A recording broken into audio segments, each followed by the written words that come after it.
Muchas gracias, buenas tardes y sobre todo gracias a quienes nos han hecho el enorme honor de quedarse con nosotros. Esta ya es la última mesa y creo yo una de las más interesantes.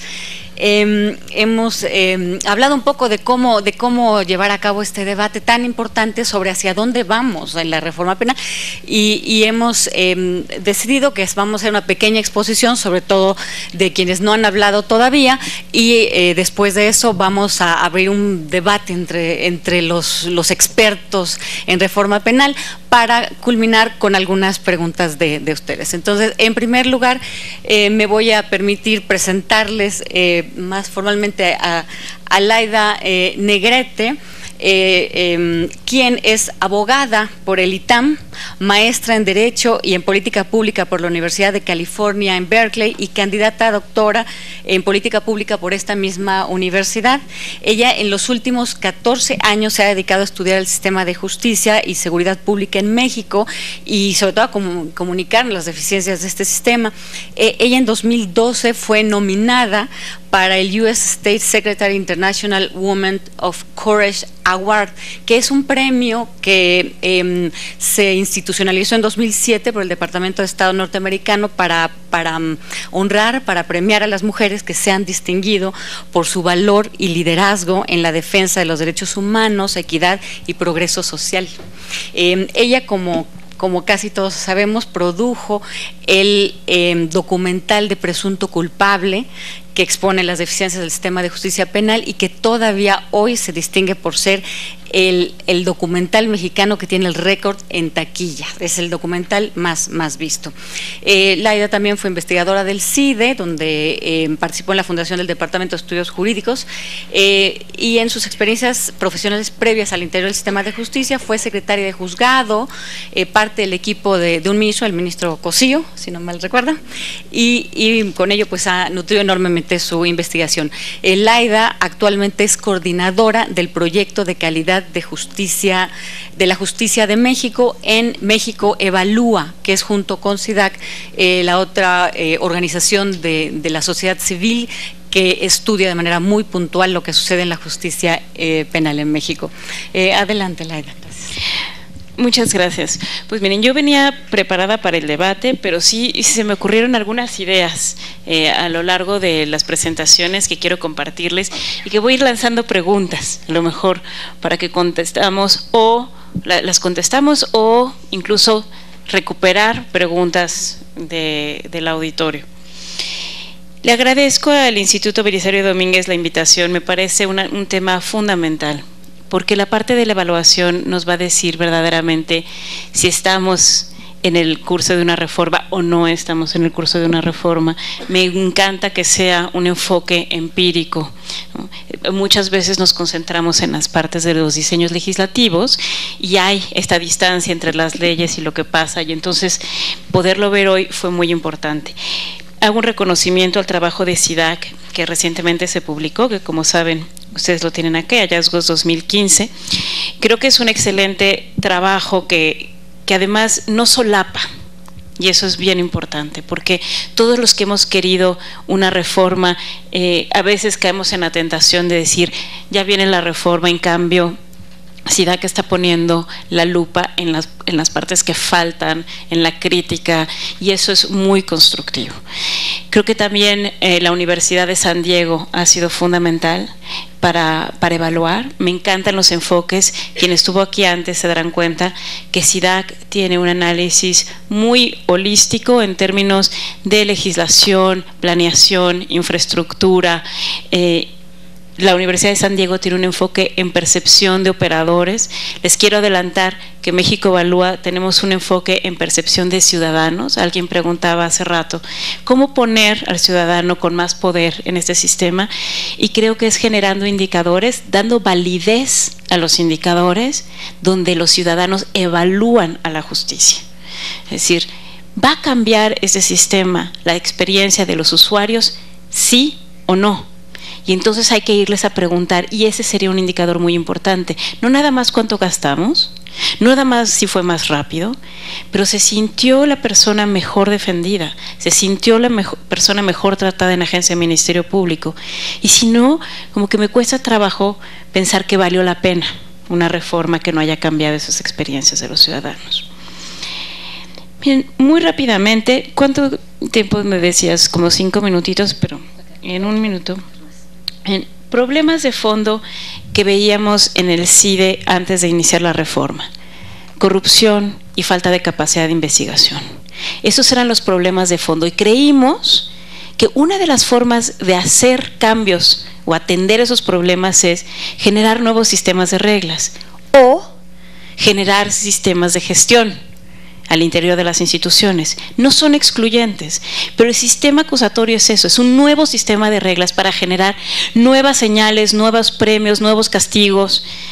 Y de ahí que fuera muy importante generar un sistema de reglas que no solapara la mala investigación del Ministerio Público.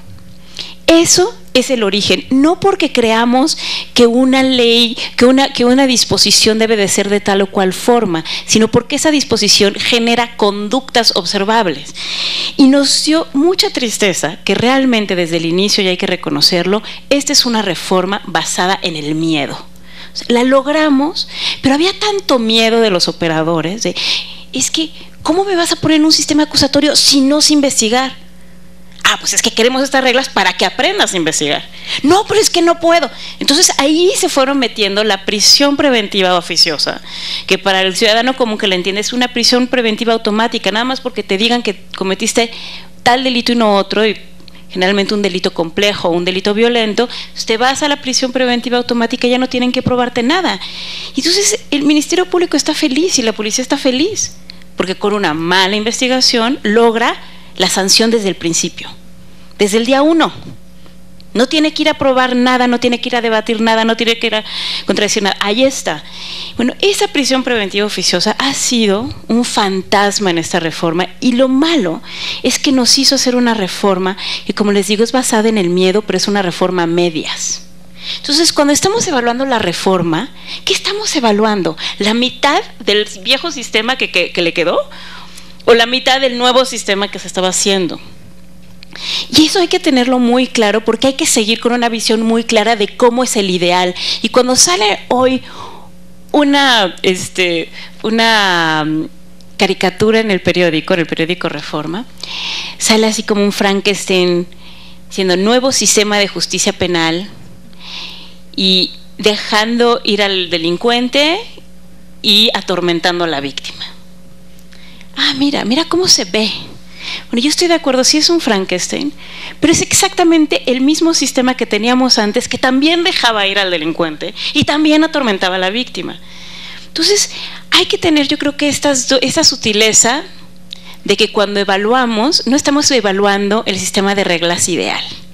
Y quiero terminar por alertar que justamente, bueno, Carbonell decía al principio, qué mal legislativo, porque al 11:45 y no han legislado lo que tenían que legislar. No es que los haya agarrado por sorpresa, simplemente no legislaron todas las cosas que decía la reforma constitucional que había que legislar. Bueno, pues hay algo peor, quería decir en ese momento, que están legislando ahora para todavía deshacer lo que ya habían hecho hace 8 años. Y no sé si han escuchado, pero hay este debate sobre la miscelánea penal, donde ciertos artículos muy puntuales hacen un retroceso mayor a estas cuestiones que tienen que ver con no supervisar al Ministerio Público, dejarle pasar cualquier cosa y meter, como decía Ana Dulce, las paseaditas, que es, no, te voy a dar permiso a discreción, que te lleves a las personas detenidas, pues si así lo estimas, ¿verdad? Ya luego me los traes. Ya luego los presentas al Ministerio Público. Bueno, legalizar eso, que ya se da, es atroz. Entonces decir, bueno, eso sí que es un cinismo. Decir que encima vamos a inaugurar el sistema acusatorio, pero a 40 días o menos estamos todavía queriéndolo debilitar más, es increíble. Entonces, estamos en un grupo dentro de las organizaciones de la sociedad civil que creo que creemos esto, y perdón si no lo expreso de una manera clara, pero que nos preocupa mucho, de nuevo, esta idea de proteger la mala investigación, que es, como decía yo, el problema de origen que nos movió a todos, a quienes creemos en que el sistema puede ser mejor para las víctimas, en los que creemos que puede ser mejor para las personas detenidas. Nos movió esta reforma de gran envergadura, pero lo que podríamos acabar teniendo, y sería muy lamentable, es una simulación, un maquillaje. Y por supuesto que ahí el sistema de evaluación nos va a decir lo que ya nos está diciendo un poco ahora. No estamos cambiando en los lugares donde eran críticos.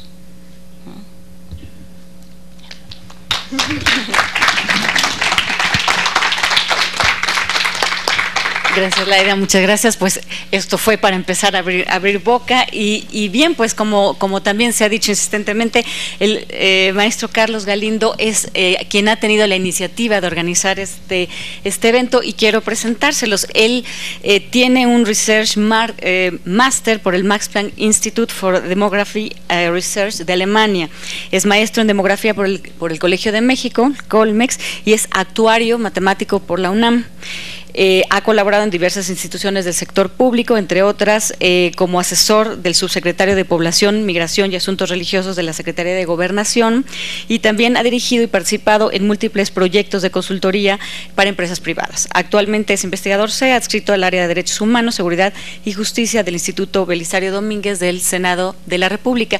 Y yo les diría, llama la atención que alguien con esta formación de matemáticas y de demografía esté tan interesado en los temas de justicia.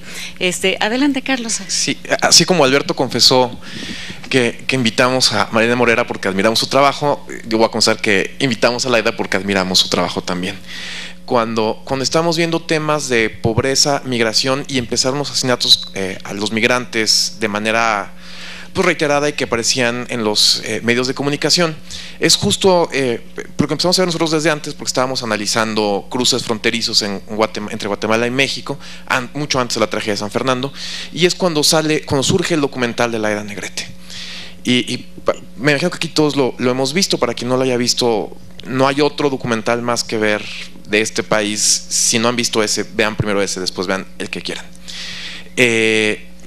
¿Qué fue lo que vimos nosotros? Vimos que el momento donde se convergen todas las luchas ciudadanas, la de pobreza, la de migrantes, la de las mujeres, la violencia contra las mujeres, la de periodistas, es en el sistema de justicia penal. La causa por la que todo el mundo está luchando, que es obtener justicia, todo se cruza en policías, Ministerio Público, jueces. Y entonces nos pusimos a indagar un poco de dónde venía todo el trabajo que estaban haciendo las organizaciones de Laida de los juicios orales. Y encontramos un diagnóstico escrito en 2003 por la Oficina del Alto Comisionado de Derechos Humanos de las Naciones Unidas.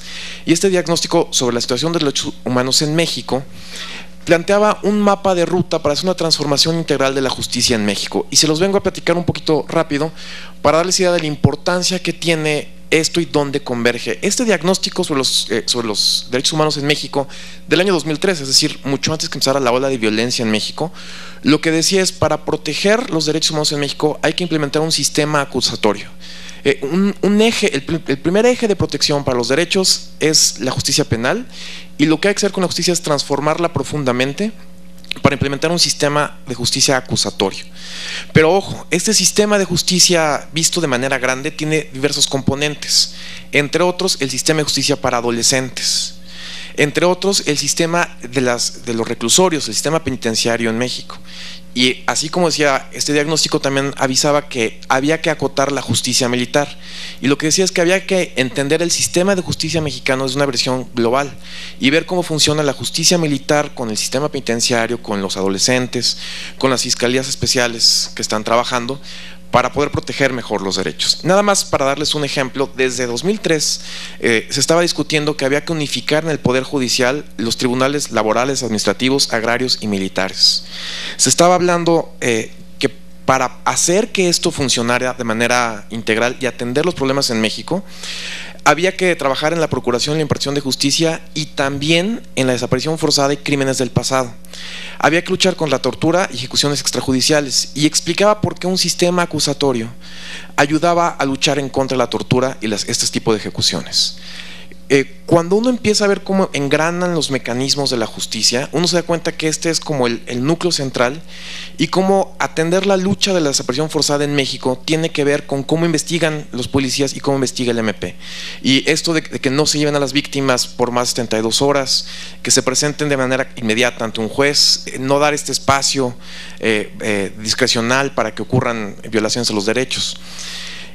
Siendo así, nos parecía muy importante en el instituto intentar hablar de por qué esta reforma tiene que avanzar y tiene que salir bien, y en investigaciones subsecuentes y en futuros eventos intentar ir juntando estos engranes para encontrar como puntos de congruencia entre las agendas de violencia contra las mujeres. Vuelvo a repetir, porque no me parece ocioso tener claro que el gran mapa de problemas de México confluye aquí. Y si atendemos este problema, estamos ayudando a las mujeres, a los migrantes, a los periodistas, a los defensores de derechos humanos. Y efectivamente, como bien dijo Laida, ahorita tenemos el peligro de que se revierta. Por eso es importante seguir dando atención a esta reforma que se aprobó hace 8 años, pero que todavía no se ha completado, que está quedando parcialmente implementada, y que ahora como sociedad civil, como investigadores, nos compete empujarla y ver después del plazo constitucional qué es lo que vamos a hacer. Muchas gracias Carlos. Bien, pues finalmente, bueno, más bien para seguir abriendo boca, en realidad no le voy a dar la palabra para que hable a Octavio Rodríguez sobre porque él ya lo habló, sino le voy a hacer la primera pregunta con un tema que puso Laida en la mesa, y es la falta de capacidades de investigación de las policías. Hemos todo el día escuchado que las policías no tienen capacidades de investigación y que todo el proceso penal parte de ahí, ¿no? Entonces, Octavio, ¿dónde piensas que están los problemas centrales y qué va a pasar el día 1 de inicio de la implementación, más bien de la entrada en vigor del sistema de justicia penal? Muchas gracias, Mara, por darme la palabra nuevamente. Pues ya que me dieron la oportunidad, voy a aprovechar también para antes de responder a tu pregunta, hacer una reflexión sobre lo que acaba de decir Laida. Dijo que lo que estamos haciendo es solapar la mala investigación. Y estoy totalmente de acuerdo. O sea, la razón principal de esta reforma era profesionalizar la investigación, y no lo hemos logrado. Yo mencionaba que Estados Unidos, solamente también para aportarles un poco la perspectiva comparada, que Estados Unidos experimentó un proceso similar de reforma, y los casos como Brady o Mapp o Gideon contra Wainwright, lo que hicieron fue ponerle obligaciones a la fiscalía y a las policías, darle mayor potestad a la defensa, lo que provocaba que los estándares de actuación tanto de fiscales como de policías tuvieran que subir. Lamentablemente creo que no estamos haciendo lo mismo. Si bien hemos subido los estándares de desempeño de la defensa, creo que corremos el riesgo, y creo que lo que estamos haciendo es reducir lo de las policías investigadoras y de los agentes del Ministerio Público, precisamente por el miedo. Se mencionaba al principio de esta jornada el caso de Chihuahua, ¿no? El miedo que generó el hecho de que por las malas investigaciones los casos se estaban perdiendo. Entonces, ¿qué es lo que va a pasar el día 1 de la reforma? ¿Qué es lo que está pasando ya? O sea, no se ha elevado el estándar de actuación de los policías, de la policía investigadora, ni del Ministerio Público. El Ministerio Público todavía sigue en esta esquizofrenia entre ser policía y ser un investigador profesional competente, y aparte de todo ser un abogado litigante que conoce las estrategias de litigación. O sea, no va por ahí. ¿Qué es lo que va a pasar? Va a tomar tiempo, muchos casos se van a tener que ir, desafortunadamente, como ya ha pasado en varios estados, donde la defensa está mucho mejor preparada que el Ministerio Público, donde aunque el Ministerio Público esté preparado para ir a la sala de audiencias y enfrentar en un juicio público y abierto al defensor, aún así va cargando las deficiencias de una policía, del primer respondiente que no siguió los protocolos, que no tuvo el cuidado en el embalaje o de la prueba o en la cadena de custodia, perdón, que no digo que sea culpa de ellos, porque también, como lo dijo la Marilena Morera, no tienen la preparación y no tienen los mecanismos, las herramientas necesarias para hacerlo. Nuevamente, errores, nos van a costar muchos errores, y no hay nada que podamos hacer hoy para cambiar la situación, sino seguir por el camino que ya estamos y no tratar de desandar el camino andado.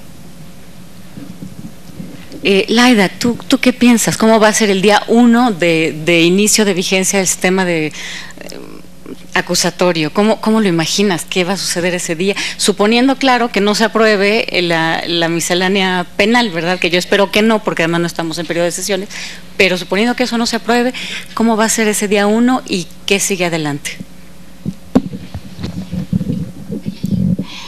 Bueno, perdón, sí. De hecho, la miscelánea penal se puede aprobar en cualquier minuto, ¿eh?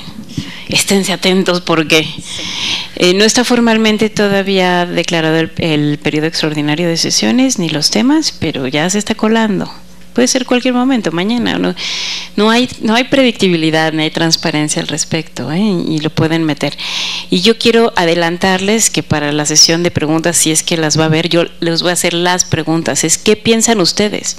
Yo sí tengo una duda así real, muy personal. Desde la sociedad civil hemos impulsado esta reforma y está así, está a la mitad. La quieren todavía descafeinar más. ¿Qué harían ustedes en mi lugar?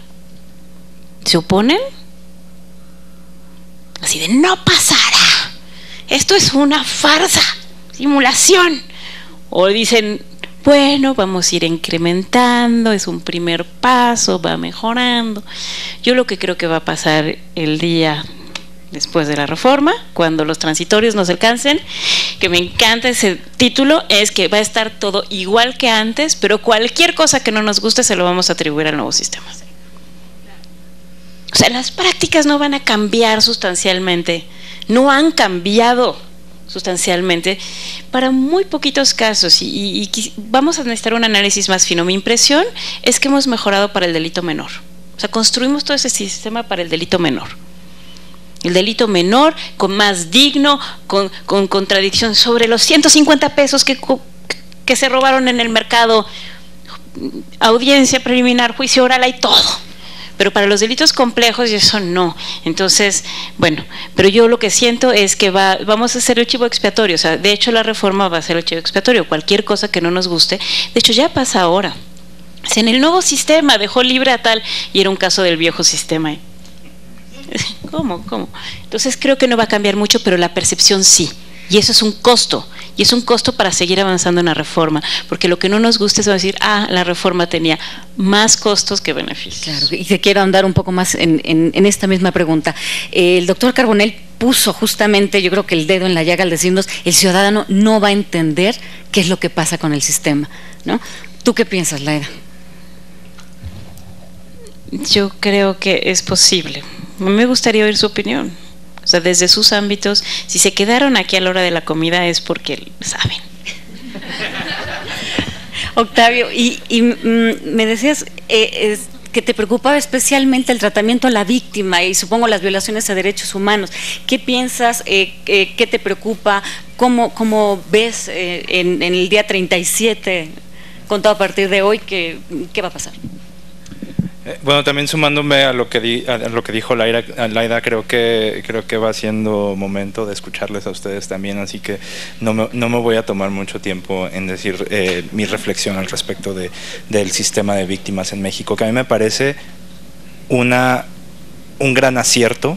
Es algo que por ejemplo, el único caso que yo conozco diferente a México es Estados Unidos, no lo tienen, no se lo pueden ni imaginar, no tienen un sistema de protección a víctimas.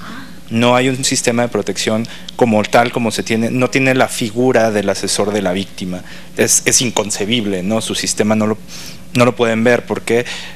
Porque bueno, están acostumbrados quizá a que la fiscalía representa el interés del pueblo, o al menos así se cree, y me parece que eso es un acierto muy grande de la reforma que se hizo en México. ¿Cuál es el problema? El problema es que se creó una Comisión Nacional de Víctimas que no tiene grandes fondos, que no tiene capacitación, o sea, que están haciendo una labor muy importante, pero que tienen que pelear su lugar en la sala de audiencia con los ministerios públicos, a los que no se les da la palabra.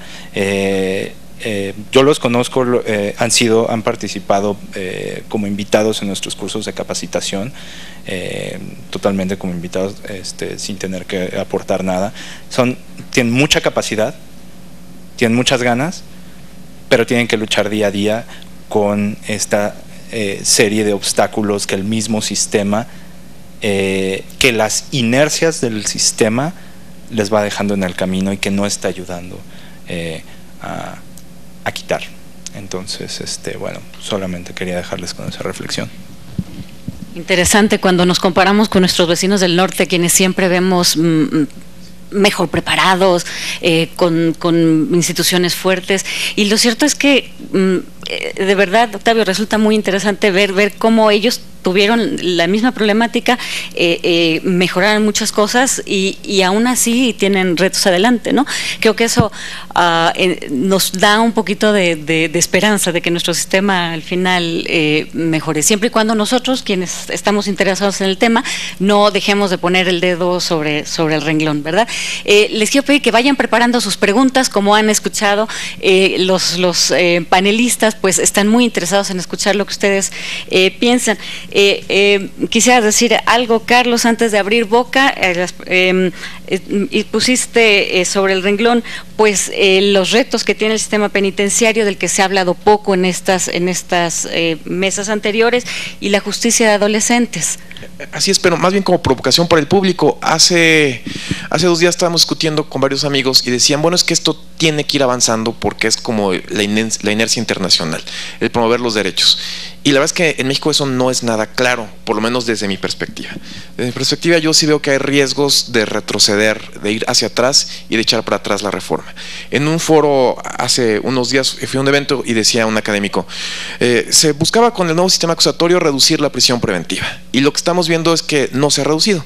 En algunos estados donde ya se implementó el sistema acusatorio, la prisión preventiva sigue altísima, hay muchas personas sin sentencia. Pero ojo, en 2008 se aprueba una reforma mixta negociada, donde se aprueba además la prisión preventiva oficiosa para delitos graves.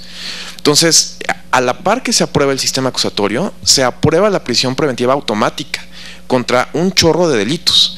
Y entonces no podemos esperar que el sistema acusatorio reduzca el uso de la prisión preventiva si al mismo tiempo en la Constitución pusimos la prisión preventiva automática para muchísimos delitos. Entonces, pues si quieres abrimos al público. Alberto, si quieres, te veo con intención de participar.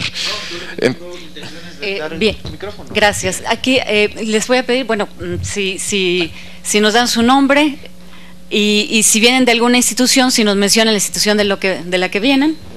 Adelante, por favor. Mi nombre es Emma, me dedico a la educación desde hace mucho tiempo. Soy abogada, pero lo que más soy es maestra. Y lo que creo es que va a suceder lo que ustedes dicen, el desprestigio no del sistema, sino de los derechos humanos de fondo. Y creo que pasará lo que ha pasado históricamente, a lo mejor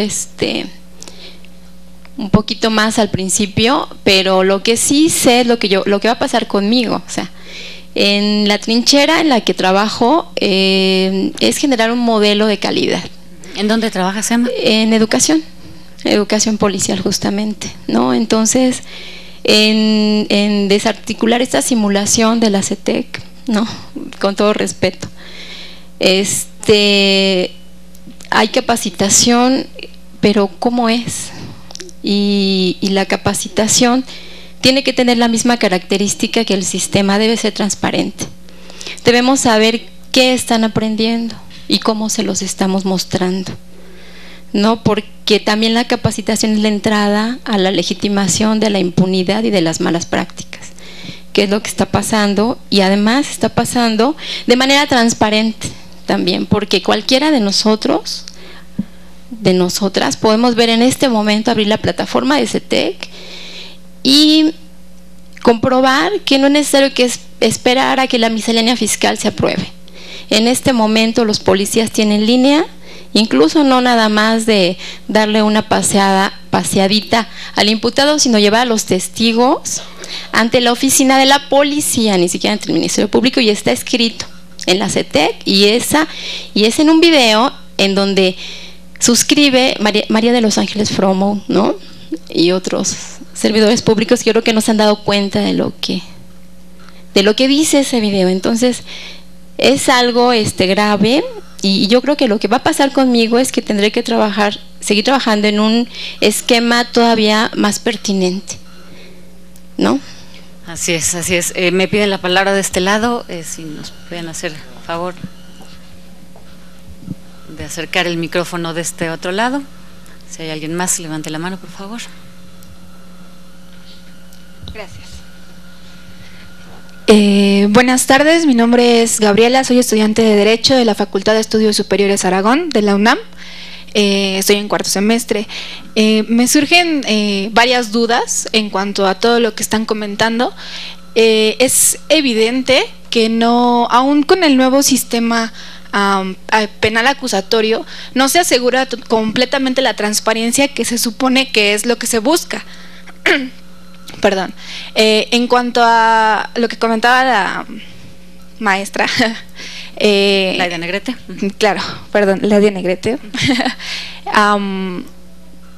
En el momento en el que se dejaría, a mi manera de verlo, en el momento en el que se dejaría de, vamos a ponerlo así, de vigilar al Ministerio Público, si de por sí en este momento se cometen muchas irregularidades, hay mucha ilegalidad, desde el momento en el que llega una persona que ni siquiera tiene la presunción de que haya cometido un delito y los superiores le dicen a los escribientes, ¿sabes qué? Cuádrasela, ¿no? Entonces se viene un problema. Yo considero que aún después de estos años que han pasado, 8 años que han pasado desde que se inicia la reforma y un día después, vamos a seguir exactamente igual, con la impunidad, con la corrupción. Y bueno, mencionaba también, me quedé fascinada, que dice que lo que estamos haciendo es hacer énfasis en los delitos que no son graves, por decirlo así. ¿Qué sucede con la delincuencia organizada? ¿Qué sucede con esos problemas que en este momento nos están afectando tanto? Desde el punto en el que no puedes salir de tu casa porque te pueden matar, ¿no? Así no sabes si vas a regresar. Entonces, mi pregunta sería, en base a esta reforma penal, ¿qué es lo que realmente está haciendo el Estado para garantizar el Estado de Derecho? Para garantizar que no se te violenten tus derechos humanos porque vas a denunciar, que no se te violente tu garantía de audiencia, que sea realmente eficaz y expedita la justicia que vas a recibir. Gabriela, ¿tú ya llevaste penal en la escuela? Sí, es mi segundo semestre de penal. ¿Sistema acusatorio o sistema tradicional? Estamos exactamente en la transición. Lo que nos están enseñando ahorita es se están enfocando más a lo que es el nuevo sistema penal. Sin embargo, se sigue viendo el rezago, incluso de los profesores, en cuanto al sistema inquisitivo. Laida, ¿quieres comentar algo sobre las policías, la capacitación a los policías, la delincuencia organizada? Y hay otra pregunta. No las había visto. Bien, entonces acá adelante y luego allá atrás. Sí, muchas gracias. Mi nombre es Rodolfo Basurto. Yo soy presidente de una asociación civil que se llama Red Nacional de Profesionistas en Seguridad Pública. Yo fui policía preventivo aquí en el Distrito Federal por más de 15 años. Soy licenciado en Administración Policial, entonces tengo tanto experiencia operativa como algún conocimiento académico. Soy docente certificado por CETEC también, desafortunadamente. Digo desafortunadamente porque me he dado cuenta también todas las fallas, ¿no? He dado cursos de capacitación a compañeros policías municipales. Me doy cuenta, por ejemplo, que en esos cursos no participan los comandantes, nunca va un mando, van los compañeros únicamente, y uno les enseña lo que uno cree que les puede servir, pero a la hora de que lo tienen que llevar a la práctica, pues los mandos no se los permiten, ¿no? A la hora que el compañero tiene que preservar el lugar de los hechos, aplicar alguna técnica de búsqueda de indicios, cuestiones más técnicas, el mando, ¿sabes qué? No te metas en broncas, tú nada más elabórame tu informe y yo me hago cargo de X situación, ¿no? Entonces, yo creo que la reforma penal por sí sola no va a avanzar, ya que requiere otros cambios estructurales en otros ámbitos, ¿no? Malas prácticas, infraestructura institucional, equipamiento, sobre todo. Acabo de ir a la Expo Seguridad hace unas 2 semanas que hubo aquí en México. Un kit de primer respondiente está casi en 3,000 pesos. Difícilmente creo que un compañero policía pueda comprarlo si la institución no se lo proporciona. Entonces yo creo que la reforma penal tiene que ir todavía acompañada de otros cambios externos o digamos alrededor, ¿no? Empezando inclusive hasta por los mismos secretarios de Seguridad Pública, que a veces no cumplen con un perfil profesional, cuestiones como ahorita que ya tenemos encima un proceso electoral para el próximo mes y que están ya más preocupados por ver quién va a ser el candidato de fulano, etcétera, etcétera. Una condición política aquí en la Ciudad de México que también por ahí se andan viendo algunos conflictos de carácter político. Tenemos ahora un proceso electoral dentro de 2 años más, en el 2018, y ya empiezan por ahí a salir los candidatos, ¿no? Independientes, etcétera. Entonces yo creo que la reforma penal en el primer día después del 18 de junio pues realmente no se va a ver ningún cambio. Sin embargo, pues sabemos que tenemos que seguir impulsando desde la sociedad civil, seguir proponiendo. Aquí lo comentaba yo también con el doctor Mirós, que viene conmigo.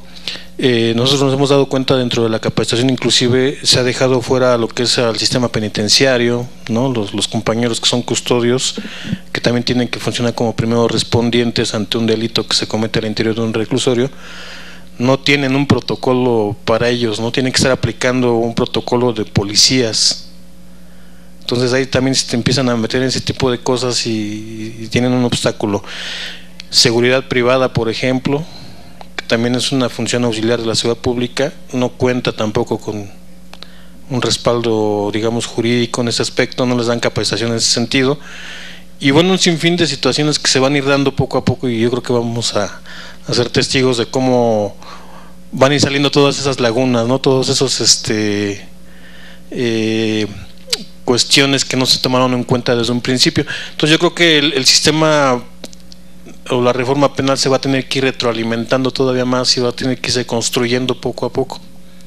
Así sí, es. Ese es mi comentario. Muchas gracias. ¿Atrás había algún planteamiento?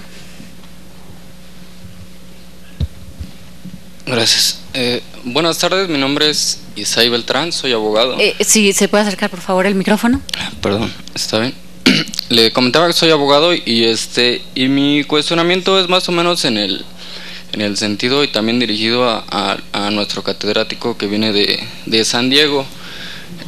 Ya en reiteradas ocasiones he escuchado que se asiste por parte de juzgadores, ministerios públicos, incluso magistrados que asisten a San Diego, o que viceversa vienen a capacitar a México a los diferentes operadores jurídicos. En este sentido, pues yo me gustaría preguntar pues qué hay en San Diego, ¿no? Porque en realidad si vamos a Norteamérica, estoy casi seguro de que lo que nos enseñan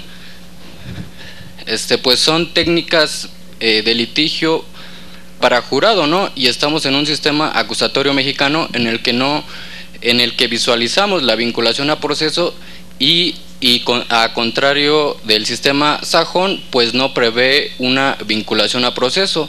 También esto demuestra una problemática porque pues no sé si tenemos que también los abogados estudiantes asistir a San Diego o a Alemania, porque también escucho que van mucho a Alemania, para que nos enseñen nuestro sistema mexicano, ¿no? O para que nos enseñen el Código Nacional o la vinculación a proceso. También el cuestionamiento es en el sentido de que comentaba el catedrático de San Diego, de que en el sistema americano no se vislumbra el asesor jurídico de la víctima.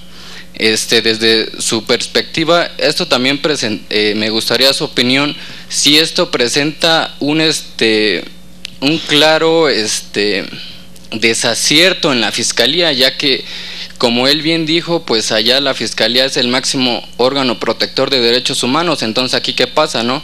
Siendo que el Ministerio Público, como abogado de la sociedad, debe velar por el respeto de los derechos humanos, entonces no lo hace, y ante esa necedad, pues nos vemos en la necesidad de crear a un asesor jurídico de la víctima que básicamente se le otorgan los mismos derechos que tiene el imputado, ¿no? Como ser que tenga asesor desde que la persona es detenida, a contar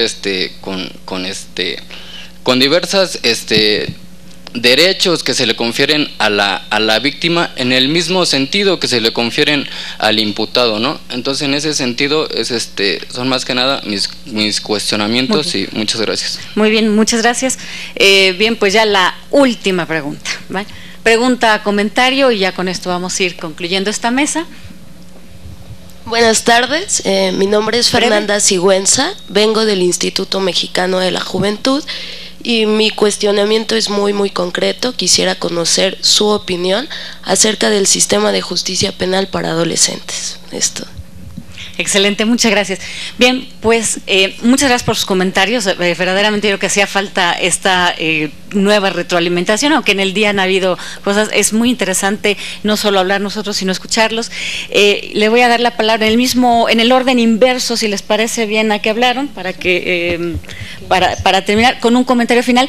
Y yo diría, bueno, pues es cierto que nos faltan cosas, es cierto que no estamos bien, pero digamos, ¿qué tenemos que hacer para que esto no sea, para que no nos vayamos con la idea de que no se puede, ¿no? Por favor, Octavio. Sí, voy a responder al comentario de Isai, por alusiones personales. No sé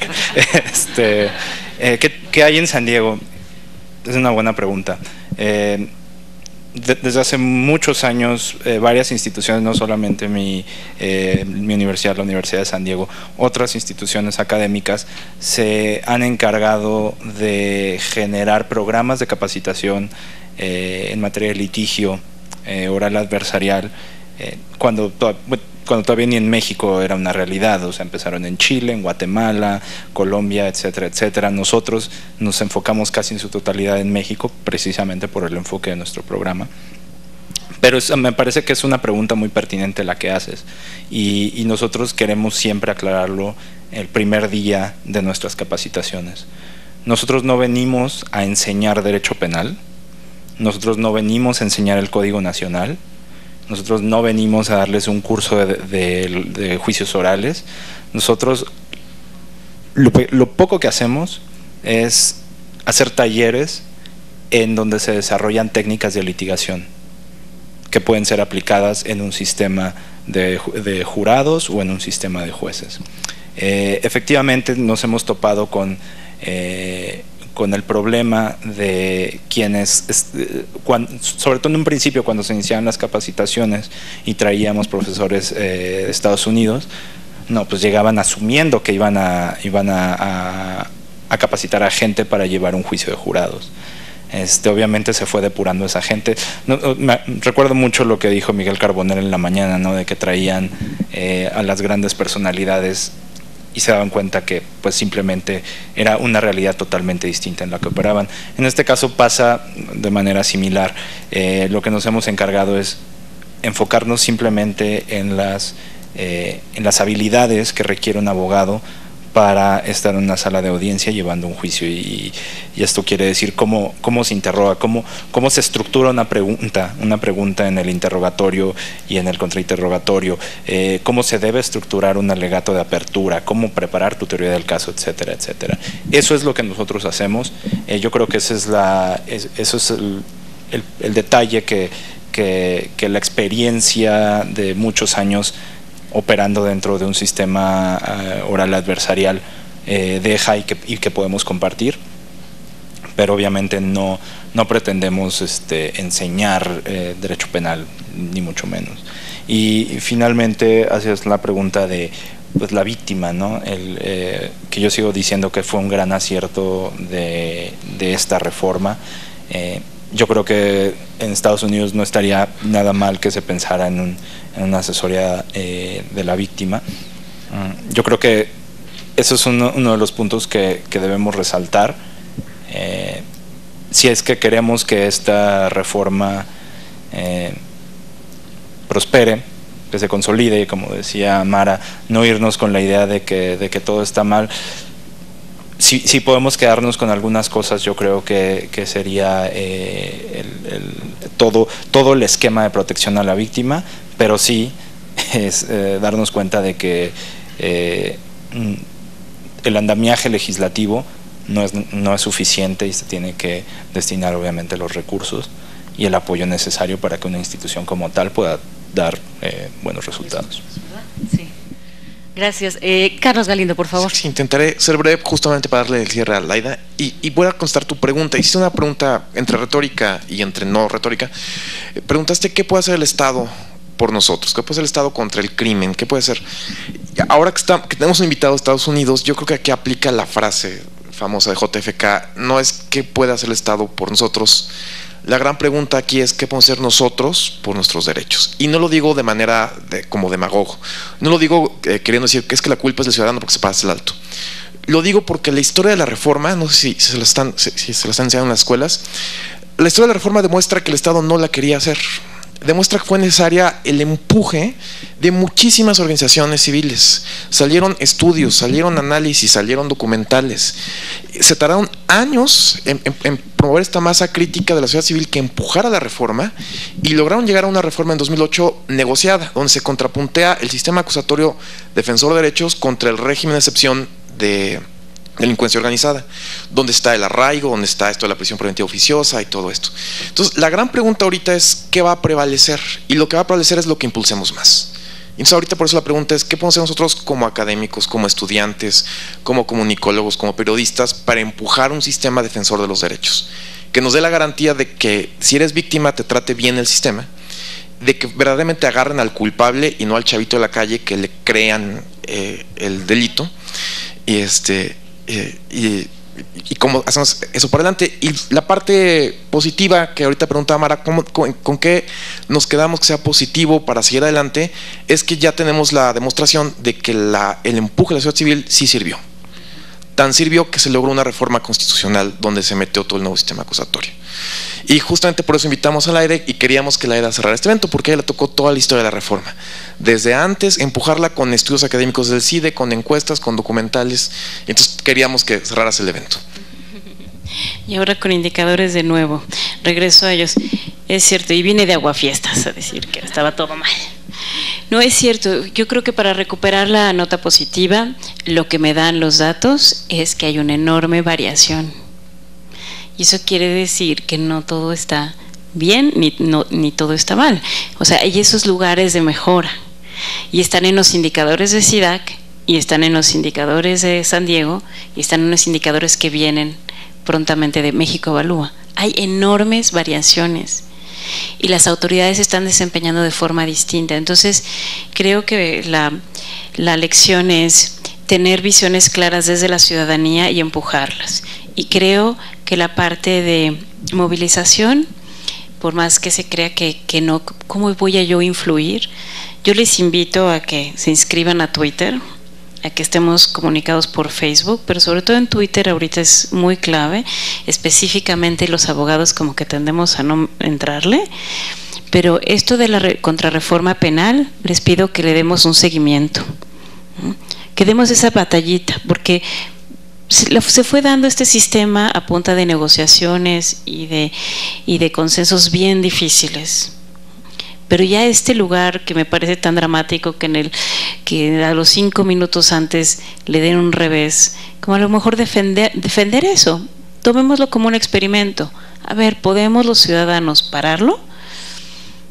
Yo vi que estaban a punto de aprobarlo aquí en el Senado a las 3:45 de la mañana del último día de sesiones, y unos tuitazos, pero ni siquiera con cientos de miles de retweets, unos tweets puntuales, y de repente, yo no sé si es casualidad, a lo mejor ya venía así, pero la sacaron del bonche y dijeron se va a comisiones a discutir esta miscelánea penal, esta contrarreforma penal que la llamamos nosotros. Entonces hay esperanza, tenemos este pequeño margen.